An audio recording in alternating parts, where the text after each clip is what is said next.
네, 안녕하세요, 여러분.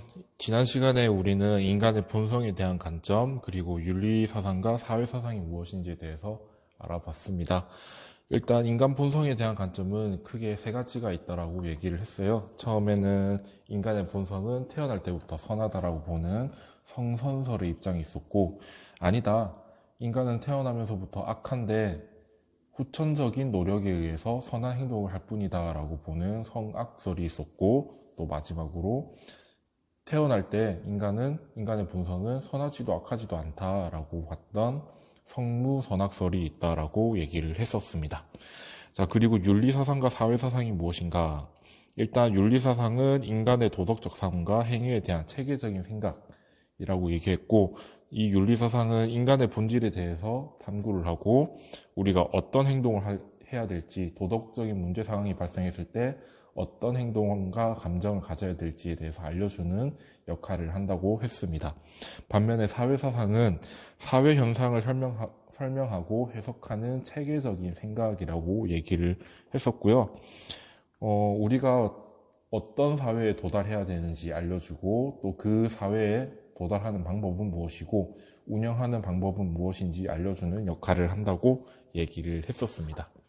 자, 그래서 윤리사상과 사회사상은 각각 공통점이 있고 차이점이 있다. 그래서 공통적으로는 인간다움을 실현하는 데 관심이 있었다. 그리고 차이점은 얘기했고 상호 연관성이 있다. 개인이 도덕적이면 사회도 그만큼 도덕적일 가능성이 높고 사회가 도덕적이면 그만큼 사회 속에 존재하는 개인들도 도덕적일 가능성이 높기 때문에 이렇게 상호 연관적인 관계를 가진다라고 얘기를 했습니다. 자, 그럼 이번 시간에는 유교 사상에 대해서 이제 배워보도록 할 텐데요. 아마 유교 사상과 관련해서는 굉장히 많은 시간을 할애할 것 같아요. 자, 그리고 여러분들이 꼭 기억을 해야 될 점, 기억이라고 하기보다는 마음가짐을 좀 다잡아야 할 점이 있는데요. 많은 친구들이 윤리와 사상을 포기할 때가 언제냐면 이 유교 사상 때문에 많이 포기를 합니다. 왜냐하면 유교 사상가 중에 공자, 맹자, 순자까지는 그래도 할만하거든요. 자, 그런데 그 이후에 나오는 성리학과 양명학에 들어가면 굉장히 어려운 내용들이 많은 내용들을 담고 있어요. 자, 그래서 이 부분에서 많은 친구들이 포기를 하는데, 다른 말로 하면 이 부분만 잘 넘기면 윤리와 사상은 그렇게 어려운 과목은 아니다 라고 얘기를 할 수 있을 것 같습니다. 자, 그럼 본격적으로 유교에 대해서 같이 공부를 합시다. 자, 학습지를 보면 선생님이 유교란이라고 되어 있을 텐데요. 자, 우리 교과서에서는 유교라고 적혀 있지만 다른 말로는 유학이라고도 하고요. 또는 유가라고도 합니다. 자, 물론 어떤 측면에서 보느냐, 종교적인 측면에서 봤을 때는 유교라고 하고요. 학문적인 측면에서는 유학이라고 하고 그 집단을 가리킬 때는 유가라고 하는데 여러분들은 이렇게 구분을 할 필요는 없을 것 같아요. 자, 그러면 유교란 어떤 특성을 가지고 있는지 같이 보도록 합시다. 일단 학습지 보면 수양을 통해 개인의 도덕적인 본성을 회복하여 인격 완성을 목표로 한다. 유교에서는요, 대체로 아닌 학자들도 있지만 대체로 인간의 본성은 선하다 또는 도덕적이다라고 생각을 합니다.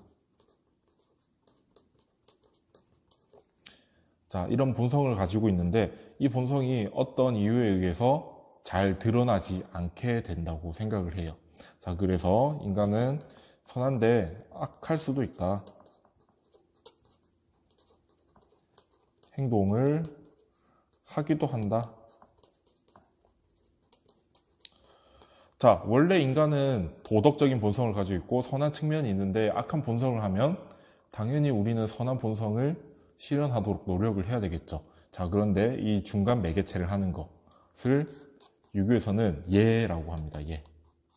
우리가 예의 범절할 때 그 예와 유사한 의미를 가지고 있거든요. 자, 이런 예라는 방법을 통해서 우리가 수양을 하고요. 자, 수양을 통해서 궁극적으로는 군자라든가 또는 성인이라는 이상적인 인간상에 해야 한다고 생각을 합니다. 자, 그러면 이렇게 천천히 하나씩 보도록 합시다. 자, 일단 괄호 2번 사회의 윤리적 규범, 규범의 확립을 통해 공동체의 조화를 강조한다. 자, 인간은 선한 도덕적인 본성을 다시 회복하기 위해서라도 이 예를 지켜야 되고, 유교에서는 또 특징이 하나가 공동체를 굉장히 중시합니다. 왜냐하면 유교가 발생했던 그 시기가 농경사회거든요. 농경사회에서는 아무래도 그런 어떤 질서라든 것이 필요하고 또 위아래 사람들 간의 구분이 필요하다라고 생각해서 이 예를 통해서 구분도 하고 또 서로 지켜야 할 선이라 해야 될까요? 그런 선도 만들어내는데 그것이 너무 강조만 되다 보면은 서로 멀어지기 쉽겠죠. 자, 그런 측면에서 이 예를 통해서 또 조화를 이루어야 된다라고 얘기를 합니다. 자, 그리고 이 예를 꾸준히 실천하는 수양을 통해서 군자, 우리 3번부터 봅시다. 유교의 이상적 인간 상황이라고 해서 군자와 성인이라고 되어 있는데, 자, 이 군자라는 사람은요, 우리 선한 본성을 다시 회복하기 위해서 노력하는 사람을 군자라고 얘기를 합니다. 자, 이렇게 노력해서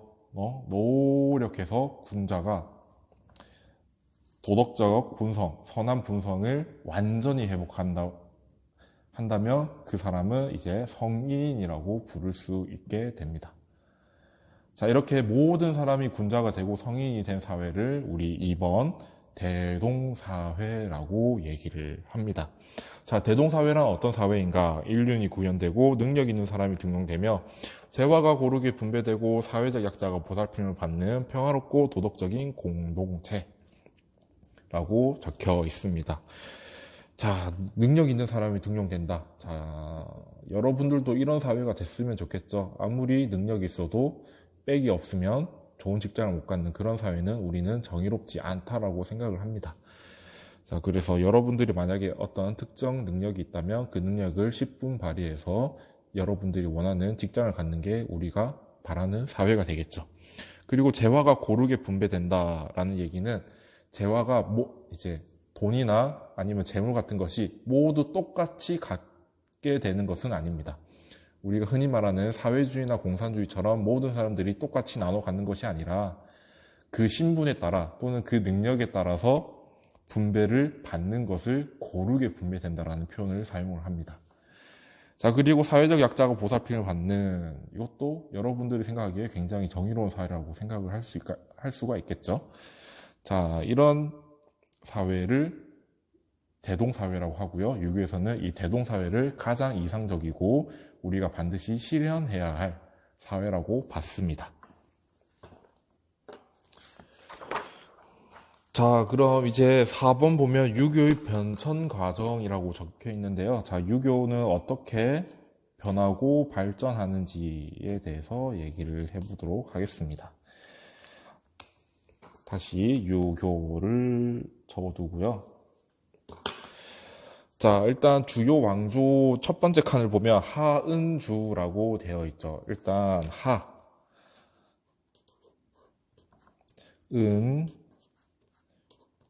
주 되어 있고 밑에 대표적인 주요 인물로는 요순우 임금이 있는데 이 요순우 임금은 서로 다른 3명의 사람이고요.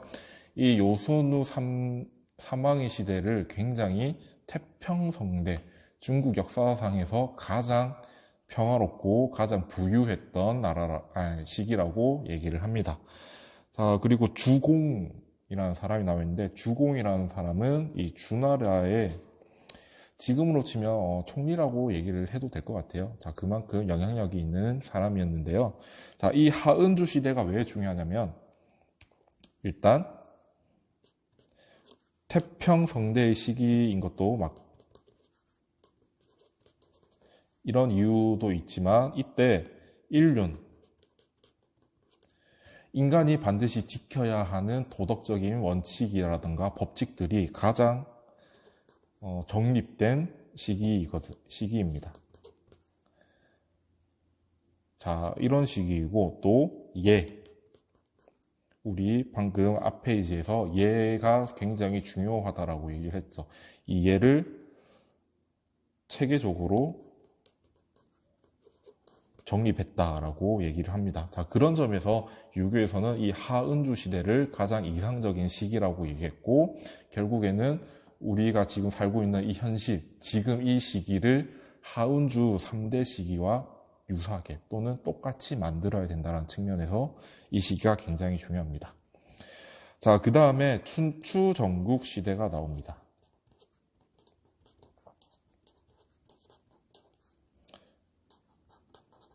자, 이 춘추 전국 시대는 굉장히 혼란스러웠던 시기입니다. 주나라가 굉장히 흔들려서 이제 서로 이 주나라라는 땅을 차지하거나 또는 새로운 나라를 세우기 위해서 서로 다투는 그런 전란 시기거든요. 자, 춘추 전국 시대는 이제 춘추 시기로 나눌 수 있고 전국 시대로 나눌 수가 있습니다. 자, 그래서 춘추 시대보다는 전국 시대가 더 혼란스러웠던 시기였고요. 이 춘추 시대에는 공자라는 우리 잠시 후에 바로 배울 공자라는 인물이 있습니다.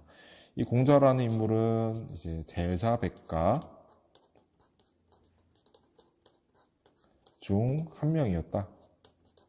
자, 제자백가라는 단어를 여러분들이 처음 듣는 친구들도 몇몇 있을 것 같습니다. 이 춘추 전국 시대에 평화나 또는 질서를 잡기 위해서 100명 이상의 학문이라던가 또는 사상가들이 나왔습니다. 내가 생각하기에 도라는 것은 이런 것이야 라고 얘기를 하는 사람이 100명 이상 있었다라고 얘기를 하는 거죠. 자, 그 중에 한 명이 공자입니다.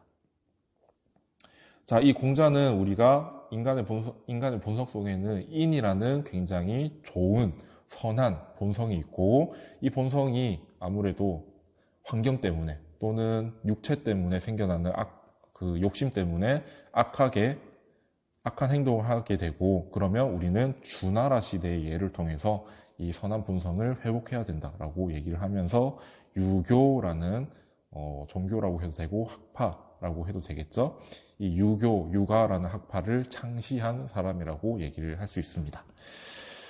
자, 그리고 학습지에서 보면 전국시대에는 맹자라는 인물이 있고요. 또 밑에는 순자라는 인물이 있습니다. 자, 맹자는 공자의 사상을 계승하고 발전한 사람이라고 얘기를 할 수 있는데요. 일단 우리가 인간의 본성에 대해서 어떻게 봤는지 3가지 관점이 있었다고 했었는데, 그 중에 맹자는 성선설을 얘기합니다. 인간은 태어나면서부터 선하다. 자, 그 증거로 4가지 단서가 있다라고 하는 사단을 얘기합니다. 자, 이것도 다음 시간쯤에 같이 배우게 될 거고, 자, 순자라는 인물은 공자와 맹자와 같이 유가 사상가이긴 하지만 조금 다른 측면을 가지고 있습니다. 이 사람은 인간의 본성은 악하다라고 보는 이 입장을 가지고 있습니다. 자, 이거 외에도 이 순자라는 사상가는 또 다른 측면을 가지고 있는데, 이 사람이 왜 유가 사상가이냐? 다른 공자와 맹자와 마찬가지로 수양을 통해서 군자가 되어야 되고 성인이 되어야 되고 대동사회를 실현해야 된다라는 입장을 그대로 가지고 있거든요. 그런 측면에서 순자도 유가사상가라고 얘기할 수 있습니다. 자, 이렇게 춘추 전국시대가 나중에 이제 역사를 배운 친구들은 알겠지만 진나라의 승리로 끝납니다. 자, 그런데 진나라 하면 여러분들 떠오르는 인물이 한 명 있죠? 누군가요? 그렇죠. 진시황이라는 사람이 있습니다. 진나라 진시황. 자, 이 진시황은요, 유가사상가들이 워낙 그래서는 안 된다. 백성들을 항상 힘으로 억누르고 그래서는 안 된다. 항상 도덕적이고 우애로운 자비로운 마음을 가지고 대해야 된다라고 하는 게 마음에 안 들었어요. 자, 그래서 어떤 일을 벌이느냐? 유가경전을 불태우고 유생들, 이제 유교 사상가들이라고 얘기할 수 있겠는데 유생들을 산채로 매장시킵니다. 자, 그 사건을 뭐라고 하냐면 우리는 분서갱유라고 합니다.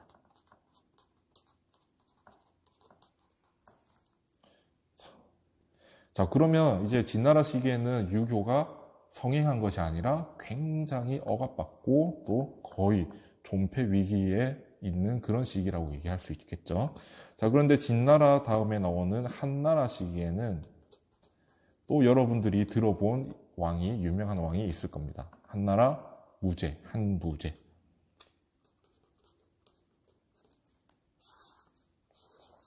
자, 이 한무제는 진나라와 달리 유교를 국학으로 인정을 합니다. 자, 국학으로 인정한다는 것은 지금으로 따지면 공무원이 되기 위해서는 국학, 유교를 반드시 배우고 그 유교 사상에 따라서 나라를 다스리겠다라는 말을 담고 있습니다. 자, 그렇지만 이미 진나라 시기에 유교 경전과 유생들이 다 없어진 상황입니다. 자, 그러면 근데 유교를 국학으로 인정한다 했을 때 유교 경전은 어디 있느냐? 유교의 정신은 어디 있고 유교의 사상은 어디 있겠습니까?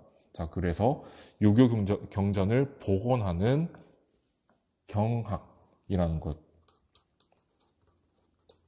자, 유교 경전을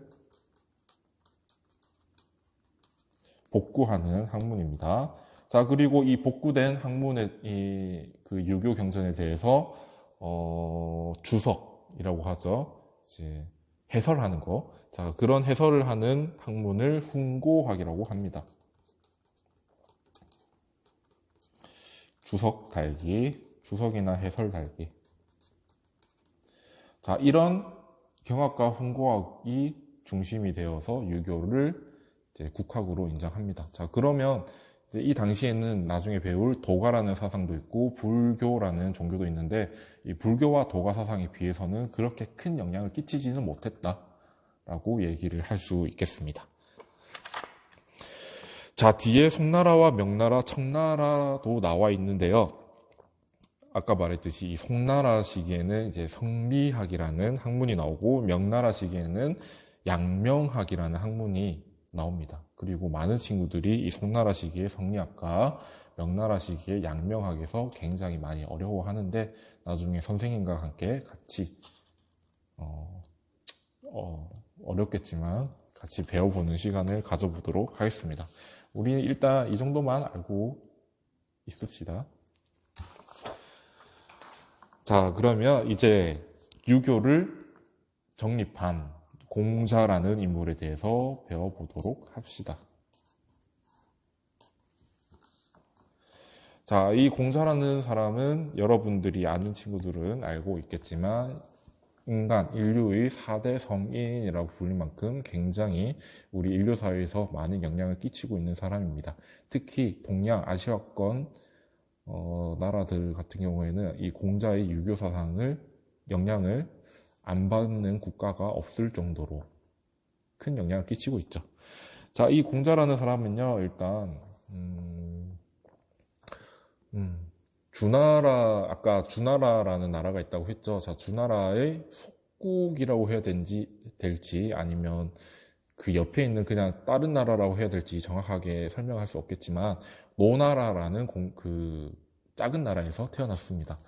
자, 이 공자라는 아버지는 60대, 70대의 무사였는데요. 그렇게 유명한 무사는 아니었고요.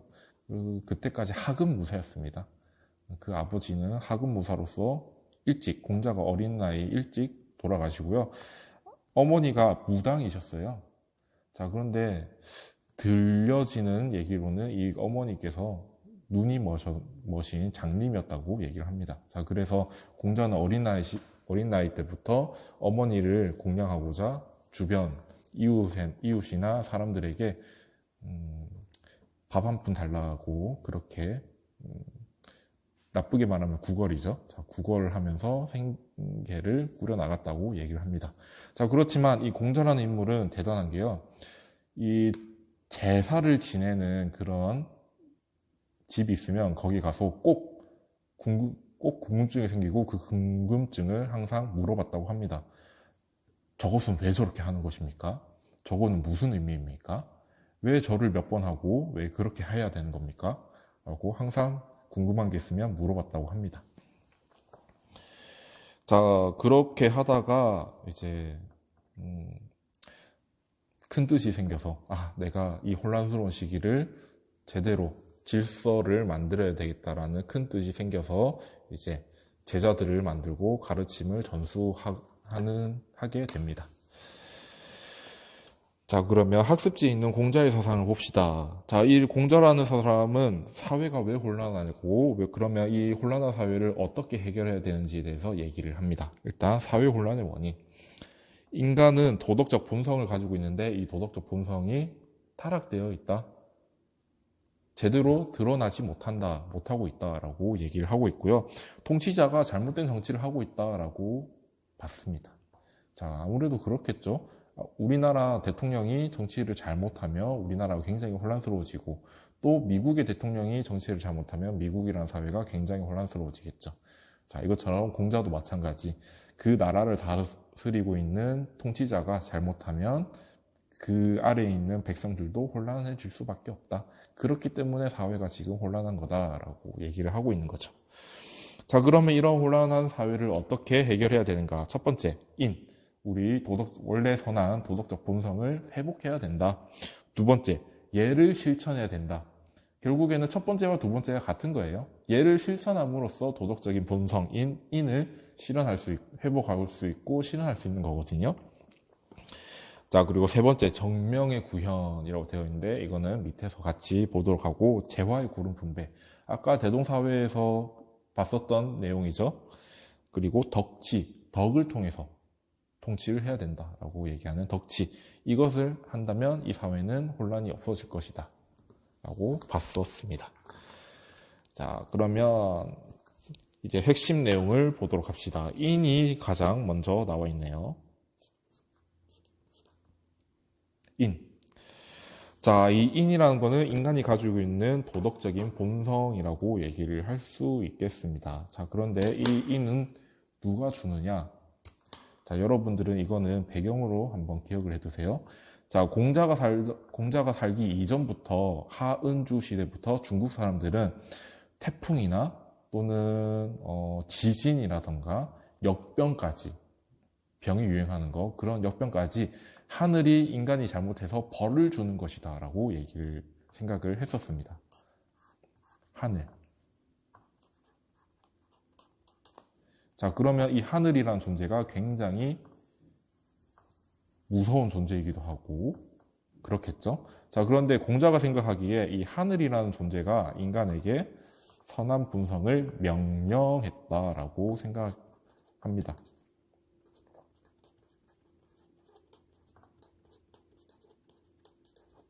명령.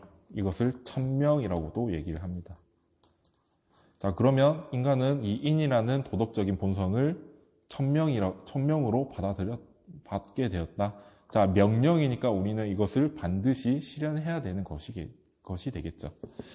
자, 그리고 이 인이란 구체적으로 무엇인가? 사랑의 정신 또는 사회적 존재로 완성된 인격체 인간다움이라고 되어 있습니다. 자, 여러분들도 이 선한 본성을 가지고 있고요. 이 선한 본성으로부터 옆에 있는 친구를 사랑하고 가족을 사랑하고, 자, 친구와 가족을 사랑하다 보면 결국에는 여러분들이 동네에 있는 이웃을 사랑하게 되는 것이고, 또 서울이라는 우리 특별시 시민들을 사랑하게 되는 것이고, 그게 또 전차 확대되어서 대한민국의 국민을 사랑하게 되는 것이다 라고 얘기를 할 수 있겠죠.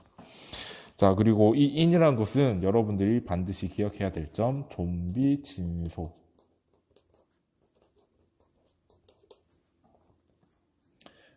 자, 이 좀비 진소라는 단어가 뭐냐면요. 여러분들이 가까운 사람이 있고 여러분들과 정신적으로 그리고 신체적으로 먼 사람이 있잖아요. 좀비 친소라는 거는 여러분들이 가까운 사람부터, 예를 들어서 여러분들의 가족부터 사랑하고, 그리고 그 가족보다는 조금 더 먼 친척들을 사랑하고, 그리고 그 친척들을 사랑한 이후에 이제 여러분들이 친척의 친구를 사랑하고, 그런 식으로 단계적으로 사랑하는 것이라고 얘기를 할 수 있겠습니다. 자, 그리고 12선악의 분별을 전제하는 분별적이고 단계적인 사랑. 단계적 라는 사랑이라고 얘기를 할 수 있겠죠. 자, 이거를 유교에서는 뭐라고 얘기하냐면 친친이라고 얘기합니다. 친친사상. 친한 사람은 더 친하게. 이런 얘기를 하고 있습니다. 자, 인이란 이런 것이고요. 여러분들이 인을 실현하다 보면 결국에 여러분들 스스로를 사랑하고, 가족을 사랑하고, 이웃을 사랑하고, 이제 이 세상에 있는 모든 사람들을 사랑하게 되는 겁니다. 그래서 단계적으로 나아가고 있죠. 자, 그러면 이 인을 도대체 어떻게 실현할 수 있는가? 효제충신이라는 것이 나와 있습니다. 선생님 아까 예라고 얘기하지 않았나요? 라고 얘기를 했는데, 얘도 좀 이따 나올 겁니다. 제, 충, 신. 이렇게 네 가지가 있는데요. 효라는 거는 여러분들이 알고 있는 그 효가 맞습니다. 부모님을 잘 섬기는 거. 자, 여러분들의 형제.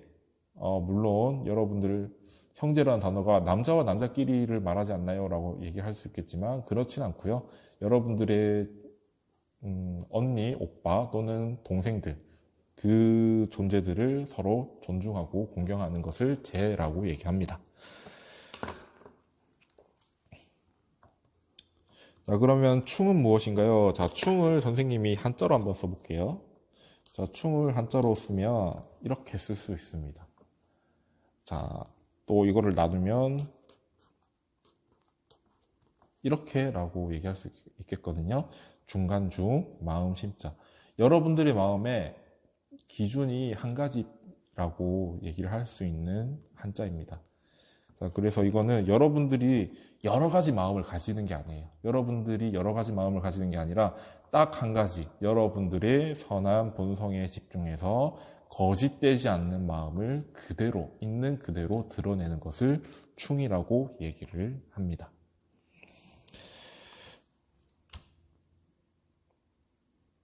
선생님이 신이 아니라 여기 서가 들어가야 돼요. 선생님이 다른 거랑 좀 헷갈렸어요. 자, 서예요, 서. 효제충신은 나중에 아니라 이제 신라화랑도에서 나오는 그런 주요한 개념인데 선생님이 그거랑 헷갈렸어요. 자, 이 서라는 건요, 다시 선생님이 또 한자로 써보겠습니다. 자, 이렇게 쓸 수 있고요. 다시 이거를 나눠보면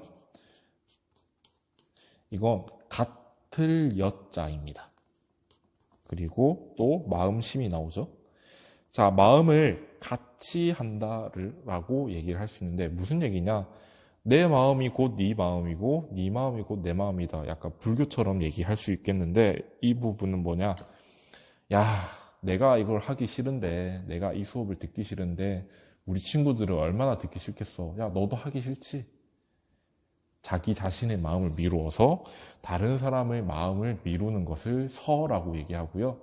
어려운 네 글자로 얘기하면 추기급인이라고 얘기할 수 있습니다.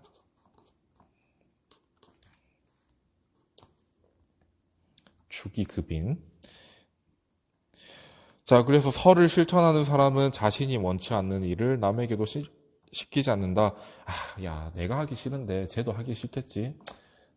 그러면 이거를 친구에게도 시키면 안 된다. 라는 얘기를 하고 있는 거네요.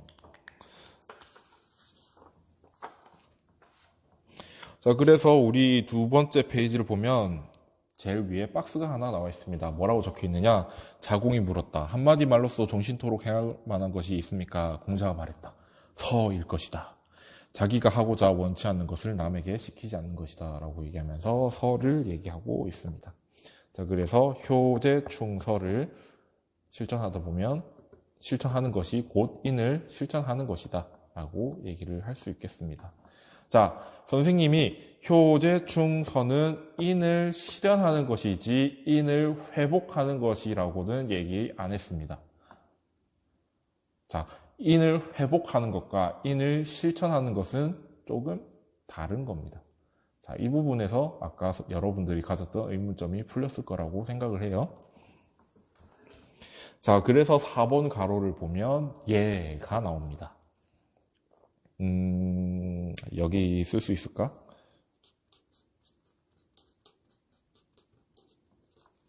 선생님은 한글로 쓰는 것보다 한자로 쓰는 게 좀 편하더라고요. 자, 인을 회복.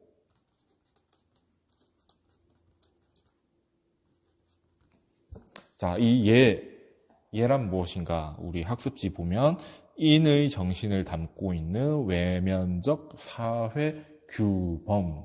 자, 사회 규범이라는 것은 여러분들이 반드시 당위적으로 지켜야 하는 규칙이라고 얘기를 할 수 있습니다. 만약에 이러한 규칙을 지키지 않는다면 같은 공동체 구성원에 의해서 도덕적인 비난을 받거나 이제 책임을 지라는 문책을 받게 되겠죠. 자, 2번. 인을 실현하기 위해서는 자신의 악한 마음을 극복하고 예를 회복해야 된다라고 되어 있는데요. 여러분들은 아무래도 육체를 가지고 있기 때문에 그 육체가 어떤 나쁜 것을 바라게 될 수도 있겠죠. 자, 그렇다 보면 인간이 가지고 있는 본래 도덕적인 본성을 제대로 드러내지 못하는 상황이 발생합니다. 자, 그래서 예를 실천해서 여러분들이 가지고 있는 욕구, 나쁜 욕구, 그것을 사욕이라고 얘기하거든요.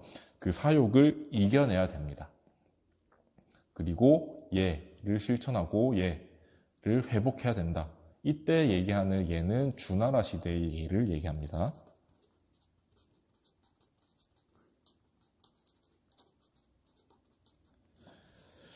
자, 그래서 자신의 악한 마음을 극복하고 예를 극복해야 된다는 것을 극기봉례라고 한자로 네 글자로 얘기할 수 있는데, 이 극기봉례는 굉장히 중요한 문구라고 생각을 하거든요. 여러분들 반드시 기억해야 될 것 같습니다.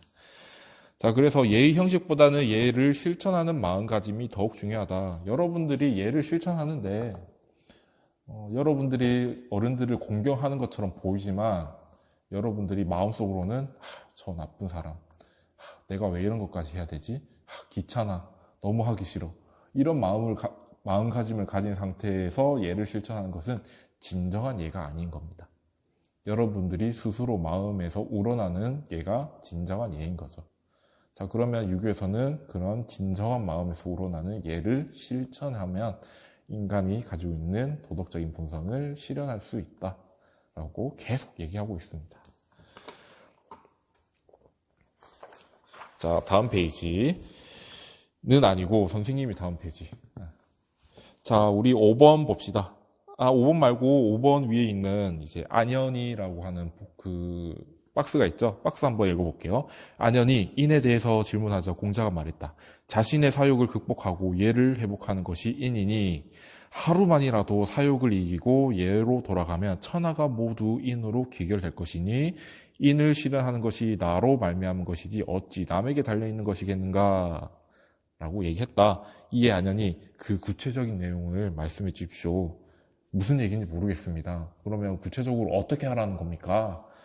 그랬더니 공자가 말했다. 얘가 아니면 보지 말고, 얘가 아니면 듣지 말고, 얘가 아니면 말하지 말고, 얘가 아니면 행동하지 말라. 여러분들이 보고, 듣고, 말하고, 행동하는 것까지 모두 예에 따라서 해야 된다라는 얘기를 하고 있네요. 그만큼 예를 강조했다라고 생각하면 되겠습니다. 자, 이 공자는요, 여러분들 이제 이 사람의 생애를 본 친구들은 알 수도 있겠지만 간단히 얘기하면 이 사람은 자신의 사상을 실현하면 결국에 하은주 3대 시기로 돌아갈 수 있다라고 생각을 했어요. 자, 그래서 자신의 사상을 실현해 줄 수 있는 왕을 찾아가서 나한테 권력을 달라.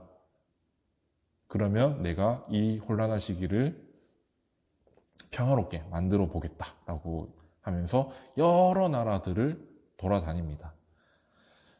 자, 그러면 이 사람은 자신의 사상을 정치와 접목을 시키고자 했겠죠. 자, 그래서 정치에 대해서도 얘기를 하는데 첫 번째로 나오는 것이 정명입니다. 정명. 바를 정자에 이름 명자를 쓰는데요. 자, 이름을 바르게 하는 것 또는 명분을 바르게 하는 것이라고도 얘기를 합니다. 자, 이 정명이란 것도 유교 사상에서는 굉장히 핵심 사상입니다. 아무래도 선생님다워야 여러분들이 선생님으로서 대해주고 존중하겠죠. 그리고 흔히 말해서 어른이 어른다워야지 어른이지 않겠냐라고 얘기 많이 하잖아요. 자, 그만큼 그 이름을 가지고 있으면 그에 따른 책임도 수행을 해야 된다라는 얘기를 담고 있습니다. 자, 학습지에 보면 사회적 신분과 역할에 걸맞는 덕을 갖추고 행동할 때 비로소 예가 바로 회복될 수 있다. 그만큼 이름에 걸맞는 행동을 해야 된다. 그것이 예다라고 얘기를 하고 있네요. 자, 자로가라는 박스를 봅시다. 자로도 공자의 이제 공자가 3,000명의 제자를 거느리고 있었다고 얘기하는데 그 중에서 되게 의협심이 강한 제자라고 얘기를 할 수 있습니다. 자, 자로가 위나라 군주가 선생님을 모시고 정치를 하고자 한다면 선생님께서는 무엇을 먼저 행하시겠습니까? 하고 묻자 공자가 이렇게 말했다. 이름을 바르게 할 것이다. 정명할 것이다. 그래서 이 정명이 무엇입니까? 라고 물어보니까 이름이 바로 서지 않으면 말이 순조롭지 못하고 말이 순조롭지 못하면 일이 이루어질 수 없고 일이 이루어지지 않으면 예악이 흥하지 못하면 예악이 흥하지 못하면 형벌이 공평하지 못하고 형벌이 공평하지 못하면 백성들이 손발을 편해줄 곳이 없다라고 얘기되어 있는데요. 통치자가 통치자다워야, 신하가 신하다워야, 아버지가 아버지다워야, 그리고 자식이 자식다워야, 군군,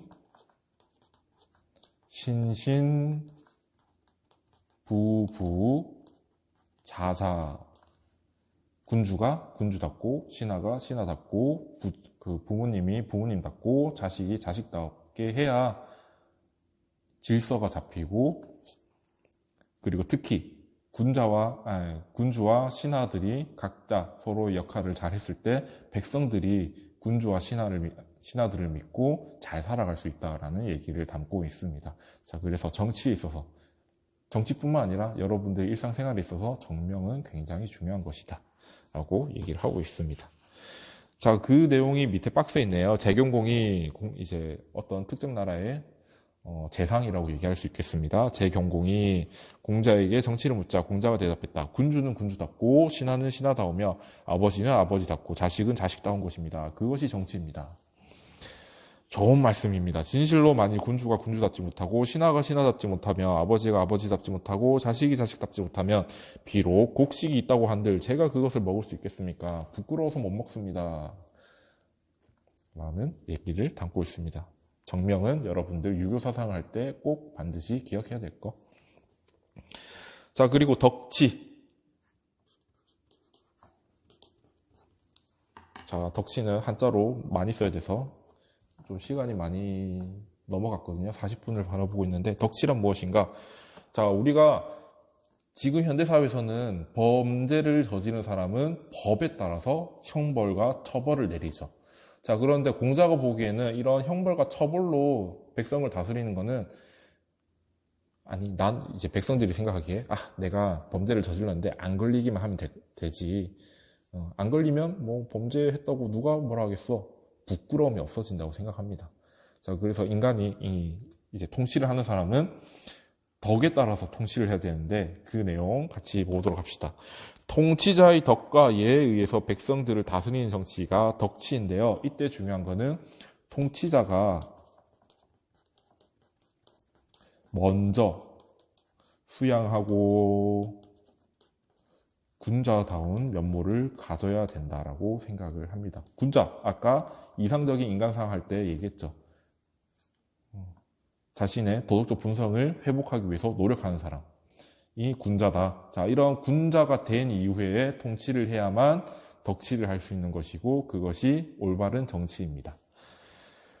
자, 수기이 아닌 수기지인이라는 단어를 사용하는데요. 통치자가 먼저 군자다운 인격을 갖고 백성을 다스려야 된다라는 얘기를 합니다. 얘기가 그 단어입니다. 수기이 아닌 수기지인. 자기 기자거든요. 자기 먼저 수양하고 다른 사람들, 백성들을 다스린다. 수기치인, 그리고 수기 아닌. 자, 밑에 그리고 3번 동그라미 보면 분배의 형평성을 강조했다. 통치자는 재화가 적은 것보다 분배가 고르지 못한 것을 걱정해야 된다. 한 사람이 너무 많은 재화를 가지고 있는 것은 옳지 않은 것이고 그 사람이 가지고 있는 신분에 따라서 이제 신분이 높은 사람에게는 그만큼, 특히 그 신분에 따른 역할을 한 사람에게 그만큼의 이제 분배를 하는 것이고 그 신분에 맞는 역할을 못한 사람에게는 적은 재화를 분배해야 된다라는 얘기를 하고 있습니다. 자, 그리고 6번 보면 군자라고 되어 있는데 군자는 선생님이 계속 얘기했기 때문에 넘어가도록 하겠습니다. 자신을 수양하여 타인과 백성을 편안하게 해주고자 노력하는 사람이 군자이고 실제로 이러한 수양을 통해서 군자가 이제 노력을 통해서 자신의 도덕적인 본성을 실현한 사람은 성인이라 부른다라고 얘기를 했습니다. 그리고 이 공자가 생각했던 이상사회는 아까 나왔던 대동사회라고 생각을 하면 될 것 같아요. 자, 이렇게 우리 앞에 유교란 무엇인가 하면서 좀 시간이 많이 걸렸는데 총 42분이 다 돼가네요. 자, 오늘은 이렇게 공자까지 하고 다음 시간에는 맹자 사상에 대해서 알아보도록 하겠습니다. 고생했어요. 안녕.